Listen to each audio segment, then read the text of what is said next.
Hello mga kalingap, isang pagpalang araw po sa inyo lahat. Merry Christmas po. Ngayon, balikan po natin yung Batang Ina na na-scout dito ni Kuya Barbero. No? Matagal natin din napuntahan. So tara po. Ayan. Magandang araw po.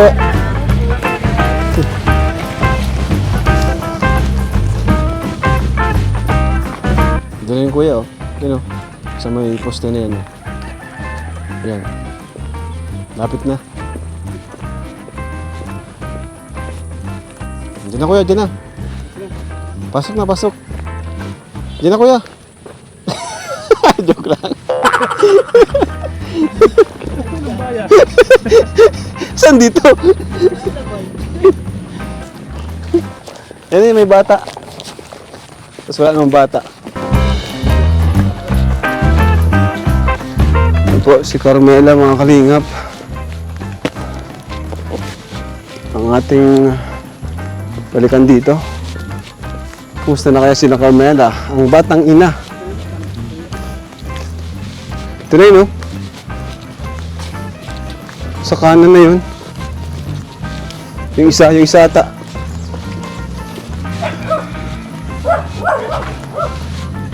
Yan, dyan. Tao po! Namamas ko po! Namamas ko po! Ano si Carmela? Ikaw yung asawa niya? Ay, ikaw! Yan ang bahay niyo? Tara. Maglipat na pala sila Carmela dito mga kalingap po. Saan ang daan ito? Dito. Kuya, dalhin nyo yung ano, box.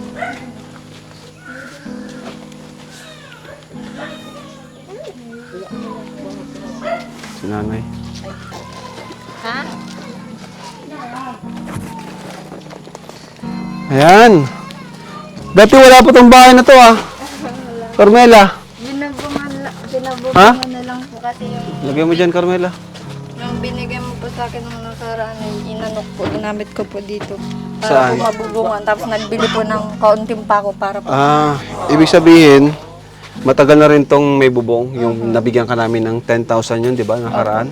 Tapos pinagawa nyo ng bahay. Wow, very good. Ayos. Tapos dito na kayo tumitira. Bakit doon sa dating tirahan nyo, okay pa naman yun ah. Mas okay pa ngayon dito eh. Okay naman po kasi siyempre po pag nagdating po yung May-ari. may-ari tapos yung mga anak po. Okay. Siyempre po ang hirap po baga masisiksikan. Mm-mm. Tapos may baby pa po. Sino nga yan? Si Kyler po. Diyan. Ayan. Uy. Mas okay siya ngayon Siya ah. po, kasi nung nakaraan po, dinalang ko din naman po ito ng vitamins. Ayos, Tapos ah. pinatingnan po sa center. Very good. Yung timbang naman na daw po nito ngayon, okay naman Okay daw na? po sa edad niyo. Ilang taon na nga siya? Nag 1 year old po nung November 11. Wow. Ang galing. Kumusta ka? Nasagot na yan? Yun po yung Joke lang. bagong kit. Kumusta naman kayo? Buti naman at okay na si Kyler ngayon unlike nung una namin pagpunta dito. Ano? Okay naman na po, kasi natakaw na din po kumain, tapos nagbabitamins po. Eh, yung tatay po, kakadating lang po nung nakaraang Dito mo sa ano? araw at nagtrabaho po yun sa Pampanga sa bakery po. Si asawa mo? Kasi po nung nakaraan po to nilagnat po eh. Hindi po alam ang dahilan ba't At least ano naman, okay na. So ngayon, may dala kami dito. Madami itong dala namin, no? Thank Para you sa inyo yan. Saan yung ano natin? Buksan natin. Kilala mo yan? Si Edo? Opo. Paano mo nakilala? Kasi napanood ko po kapartner ni Ate Erika. Hindi ko na po madalas mapanood kasi po yung cellphone namin nasira po ay. Grabe yung bahay nyo, ah. Talagang ano lang siya. Kasi ano pambagong Pangbagong taon na to kasi na umabot ng Pasko. Opo. Ayan pa, meron pa dyan, oh. Nung Pasko mga naman kalingap. po, nandun po kami sa tiyain ko kasi po wala po yan dito. Kaya doon na lang po kami nagpasko sa Paracales sa tiyain ko po sabi. Para daw po may kasama kami. Kasi po yan sila ina. Wala rin po dito nung Pasko. Nagpa-labo po sila. Kaya sabi ko po para may kasama po kami ng Pasko. Doon po kami sa tiyain ko. Ayun, ito. Pakita mo, bro. Pambagong taan to to eh. Pamon ka na oh. Oh, Kukunin pa. Nakaintindi. Graham. Wala pa palagi. Oh, ano to? Oh, dyan mo. Oh, madami po yan. Oh, Coke. Oh, gatas para kay Tutoy. Ano na sa'yo dito? Thank you po. Ala, Ay, yan ikaw po. ang gusto. Ibang yun sa iyo. Kung kaya ang pinapainom mo dito. Hindi pa. Hindi mo po pinapainom pa. Oh. Bawal pa po. Yan. Ang dam. Thank you po. Ito, may mga gatas, luncheon meat, Apat. Wala galit. may mantika, ayan, Alaska. Para panghanda na to. Thank you po. Tsokolate. Yan, Tutoy. Dito. Oh, ayan, tsokolate sa'yo. Ay, sorry. Nalaglag na. Oh, spaghetti. Apat. May pang spaghetti. Ayan. Kasi kukunin namin yung box. May joke lang. Kaya nalipat. Ayan po, may corned beef. May natutoy Ayan. biscuit ka. Tapos ito pa, ang dami pa dito. Oh. Ayan. Ito ba mga ano? Ayan po, itlog. Ito para sa'yo, biskuit. Opo, may Yung dami nito. biscuit. Pakita mo bro. Yan, dami po yan. Wow, Kalinga. tuto, meron ay kuha. Biscuit, ang dami Daming ng groceries para kina Carmela. Nakaraan din naman po yung binigay niyo pong grocery sa akin, yung mga delata po. Hindi ko naman po yung sinare. Shinare ko din po sa kanila shinare kasi mo po rin. sila din po yung nakakatulong sa amin pag wala Wow, kami. ang galing naman. Tapos yung mga bamangkin po ng asawa ko. Asan si asawa mo? Dito ka bro. Nahihiya pa. Kadid- Hindi yan nahiya. Kagwapo-gwapo ay. Ito ka. Kadadating lang din po nung Saan ka galing bro? Pampanga. Ilang taon ka na nga ano? 26. 26 ka na. Ikaw?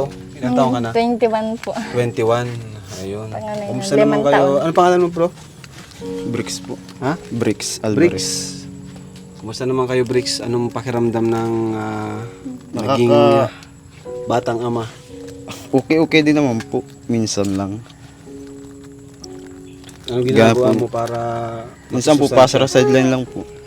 Wala Buti, akong permamit. bilib ako sa'yo kasi di mo sila iniwan. Yan ang magandang ginawa mo. Ano? Opo. Sara sideline lang po at minsan po ay talagang mahirap po tagang buhay eh. Anong mga pinasok mo? Wala po, nagbi-bakery lang po. Minsan po sa construction, extra. Giyan po. Itong bahay na to, sinong gumawa nito? Tariling panday ko lang po. Ikaw din ang gumawa nito? Katulong yung lulo niya. Matindi ka. Nga pa po yung pawid na.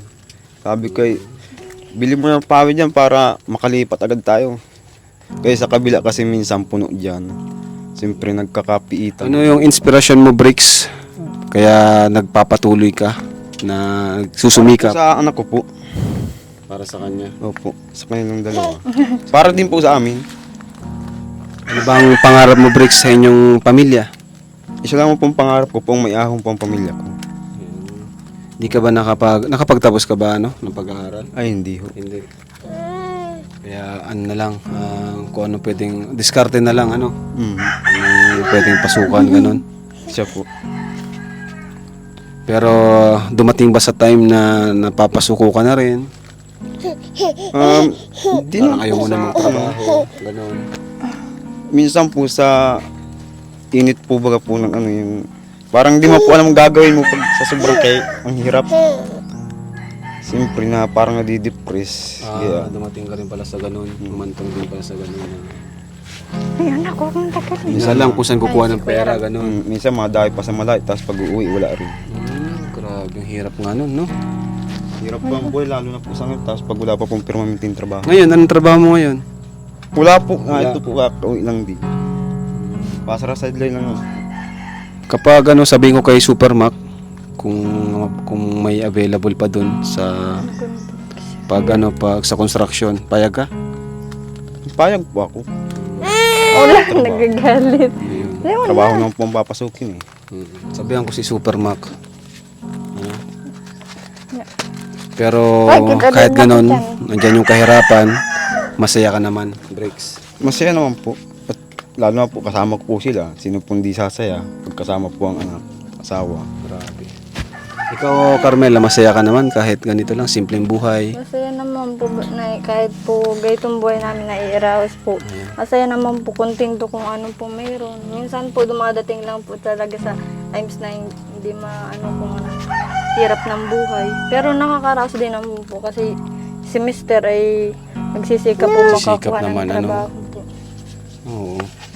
Bricks, ikaw ba, matanong ko lang, may pinagsisihan ka ba sa mga nangyari sa buhay nyo? O wala naman? Kung ikaw ang tatanungin sa sarili mo, Buhay po namin. sa buhay mo, sa sarili mo, kung may pinagsisihan ka ba o Ay, ano? wala Sa naman? pagsisisi po, para sa akin, mayroon din. Gaya ng? Gaya po ng, halimbawa, sa, ganito po, pamilya. Yung maagang pagpamilya Pero hindi naman po yung pagkisisi ng lubos na ano, kasi na parang gusto mo ng gusto ko rin naman po yan. Pero ano masasabi mo sa mga kabataan na pwede mong ma-share sa kanila, sa mga gustong magpamilya na? Ang masasabi ko lang po sa kanila, kung sila po yung papamilya, dapat po yung kaya na talaga nila, tapos meron silang magandang trabaho. Kasi sobrang hirap ng buhay ngayon. Hirap itawid ang pamilya pag walang magandang trabaho. Lalo na ang anak, ano? Gatas diaper, grabe ang gastos. Kasi ako, alam ko din yan, at may anak na rin ako ay. Pero ang mahalaga naman dito, Bricks, di mo sila iniwan. Ay, hindi po. Iniwan mo lang sila para magtrabaho. Para po magtrabaho. Pero sa nga, pag namimiss ko, nabalik agad ako. Balik ka kaagad. Mahal mo sila, Bricks, yung anak mo saka si Carmela. Siya po. Mahal ko po sila, parehas. Ayos. Lingap. At isang 26 at 21 ka, ano? Nung, Nung June 14 pa. ha? Nung June 14 pa po. Ngayon, kaninong lupa tong tinatatayuan ng bahay nyo? Sa tita po niya. Hindi man pala kayo mapapalayas dito, ano? Hindi, nung nakaraan po, munti ka na po kasi may magbabayad po. May magbabayad na po may hinihintay pa daw po. Kaya wala pa rin po kasiguraduhan. Mag-stay po kami dito. Pero kung halimbawa ay kung sakaling patatayon ka ng bahay dito, pwede naman dito. O hindi na dito. Hindi na Parang po masikip siguro na dito, kasi ano? Dito, baka po pag nabayaran po ito, siyempre po mapapala. Ay, oo nga. ano. Tapos hindi pa po sure kung saan po makakalipat. Kasi yung family ko po, tawid dagat, Humalig Quezon po yun. Talagang sinabi mo malayo nga sa po. amin. At least yung sa side ko naman po ng papa ko, yung nasa Paracali po. Kasi siyempre may sarili pong pamilya, wala din po doon available na space para malipatan. Ito yung bahay nila, pakita mo nga, bro. Full color. Ayan, oh. Kaya po nakagulo po yung bagong 2.5. laba po. Hindi mo nakapag-tiklo. Ito lang yung bahay nila, mga kalingap. Simpleng buhay, pero masaya naman sila. Kasi sama-sama sila. Ano? Opo. Carmela. Saka mas okay mas mukha kang okay ngayon kumpara dati. Siguro dahil andito si Mr. So, hindi po. Po talaga po nung nakaraan po sobrang stress po. Hindi po alam kung saan po kuha. Wala pa stress. pong Ibig sabihin, nakatulong yung binigay namin na bilang panimula. Opo. Nakatulong talaga. Tapos wala pa pong halos mapasukan ng trabaho si Mr. Nito naman na po nung nakaraan hanggang ngayon po. Medyo okay na po kasi nakaka-extra na po. Hayaan mo, kahit paano. kausapin ko si Supermac kung pwede siyang pumasok doon. Thank you po. Basta masipag. Masipag Opo. naman siguro to si ano. Sa contraction po talaga. Tapos baker yung trabaho niya halos na napapasukan. Nung nakaraan nga po ako, nag-extra po magtrabaho sa diet kasi magbe-birthday nga po yung anak Nag-extra ko. ka?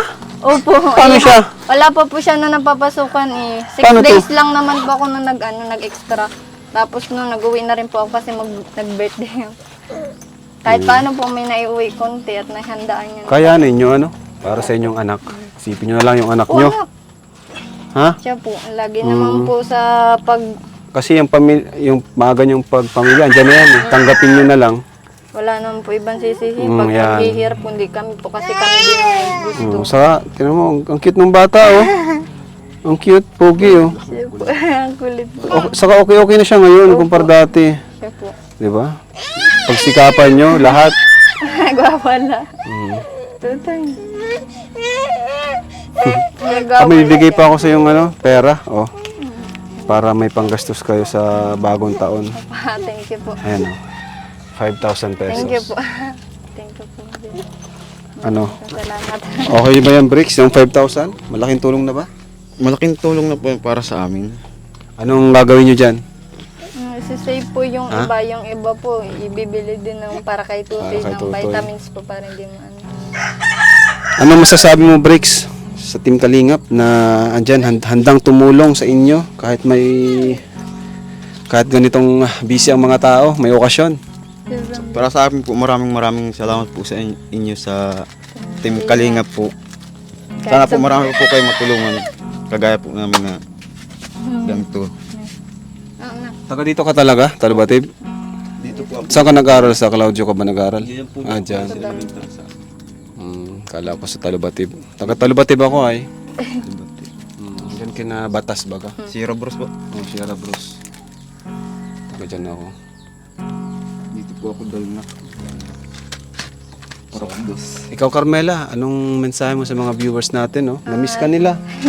Sana po wag po kayong magsuporta sa Team Kalingap kasi ang dami po nilang natutulungan katulad po namin mahirap kahit paano. Sana po patuloy po ang pagsuporta niyo sa Team Kalingap. Yan po. Ayun. Maraming salamat po. Sa mga kabataan naman nanonood, nakagaya mo, anong gusto mong sabihin sa kanila? Ang masasabi ko lang po, katulad po nung sinabi ni Mr. kung magpapamilya po sila, dapat kaya na po nila lalo na po pag ano po sa baby. Sobrang hirap po. Minsan hindi mo po alam kung anong gagawin Lalo na mo. pag may sakit, no? Lalo na po may Lalo sakit. pag may sakit talaga. Grabe po ang sacrifice mo. Totoo yan. Makakatulog ka na nakatayo, nakaupo. Totoo. Tapos halos gusto mo na pong hilingin na yung sakit ng baby mo, mapapunta na lang sa'yo. Totoo yan. Ganun po. Kaya sabi ko, ang masasabi ko lang po sa mga kabataan ng gusto magpamilyang, dapat mayroon na silang maayos na trabaho or kaya po nila yung pamilya na gagawin, bubuuin nila. Ganun. Talaga, di biro ang magka-pamilya at magka-baby. Talagang ano, part na ng buhay mo, yung baby. Kumbaga, sa katawan mo, part na siya ng katawan mo eh. Talagang di ka makagalaw kung di siya okay. Kasi isipin mo yun eh, yung anak mo. Halos na, parang nai-stress ka na. Oo, yun. Pag Pag nakikita may mo, problema siya, problema mo na rin. Ganun. ikaw po ang mas dubling mamumroblema. Lalo na kung wala kang halos katulong, wala kang kasambahay, talagang mas mahirap. siya po talaga. Tapos ikaw lang po magsulo, tapos yung mister mo po nasa ibang Oo. siyempre magtatrabaho, tapos ganyan pa po. Grabe po ang hirap talaga nitong pinagdaanan nito ni Carmela. Sobrang hirap. Tapos Salamat nasa naman. malayo pa si mister niya. Hindi ko ma-imagine yun. Kung ikaw yung mag-isa. Ah. Kaya ano, tama yung ginagawa mo na mahalin mo si Carmela. Kahit naman Grabe po, yung- may mga tao naman po dito kapitbahay Hindi sa... naman po kami Lola, pinapabayaan po ng lola niya, Sabi kahit ko lang po, maraming kaya, salamat. tingnan mo. Ayos, yun yung maganda. Siya po, nagagabay rin po yun sa amin. Matanong ko lang, Carmela, pangarap nyo bang magkaroon din ng sariling bahay? Yan po ang isa sa pinakang pangarap ko na sana po, lagi kong pinagdadasal na magkaroon kami ng sariling bahay, yung sariling lupa. Yun po ang pinakang pangarap ko sa Kahit- sa pamilya. Kahit maliit lang Kahit po. maliit lang, ganun, kahit Hindi simpleng naman bahay. ako naghahangad ng ano. Basta sarili pong bahay, sariling lupa. Para po, Grabe. hindi na ako mag-iisip na bawat umaga, ay, baka mapalayas kami gantong oras. Tama. Para po pagigising ba sa umaga ay parang ang Wala ganda kang po. Wala kang iisipin. iisipin Wala kang na ano. iisipin. Yun sa pang-araw-araw na lang, yun lang iisipin. Ayan mo at malay mo, pabahay ni kayo ng Team Kalingap. Kagaya nila Nika, ano? Sila Nika, yung taga Gumaos na pinabahayan namin. Pero dapat may lupa kayo. Yung, Kung wala naman, mag-ipon tayo ng pambili ng lupa na kahit yung ano lang ba, yung presyong pagtulong, paglingap. Ayan, Merry Christmas sa inyo. Merry Rex, Christmas din po. at ano, at Happy New Year na pala. Merry Christmas. and Happy New Year na. din po. Thank you. Oo. Nagulat ako. Nagulat kayo? Nagulat ako. Matagal na namin gustong bumalik dito. Talagang na ano lang yung schedule namin. Palaging na Busy ano. nga po, busy nga po. Hindi ko Kala ko sino naglilinis-linis na. Oo. Shoutout din kay Kuya Barbero. Shoutout mo si Kuya Shoutout Barbero. nga po kay Kuya Barber kasi po nakita ko din po yung kagahapon sa labasan. Nag-uulan nga po, kawawa nga po. Sabi ko baka ma-slide po yung motor, ma-aksidente na. Na-aksidente na nga yun Napanood ko eh. nga po yun. Okay. So, ayun mga kalingap. Ito. Tinutulungan din po natin. No? Although bihira natin mo-vlog. Pero tuloy-tuloy pong pagtulong natin sa kanila. At sana balang araw mapabahayan din po natin sina Carmela. At okay naman po kasi ginawa naman po nila lahat. Ginampanan nila yung responsibilidad nila para kay baby. So, deserve din nilang matulungan. Kasi andyan na yan eh. Wala tayong magagawa. Talagang kailangan nila ng tulong. So, tutulong po tayo. Ano? Nagwawala na po. Ayan. So, di na kami magtatagal ha. Opo, thank you Oo, po. Ingat po kayo, at least sir. may panghanda Madulas na pa kayo. naman po yun. Madulas ang pathway. Bye-bye po. Bye-bye! Bye-bye! Tulala. Hindi nagbabati. So, ayan. Thank you po. Magbabay na kayo. Bye-bye po. Thank you mga kalingap. po. God bless. God Ayan, bless. God bless. Jesus loves you.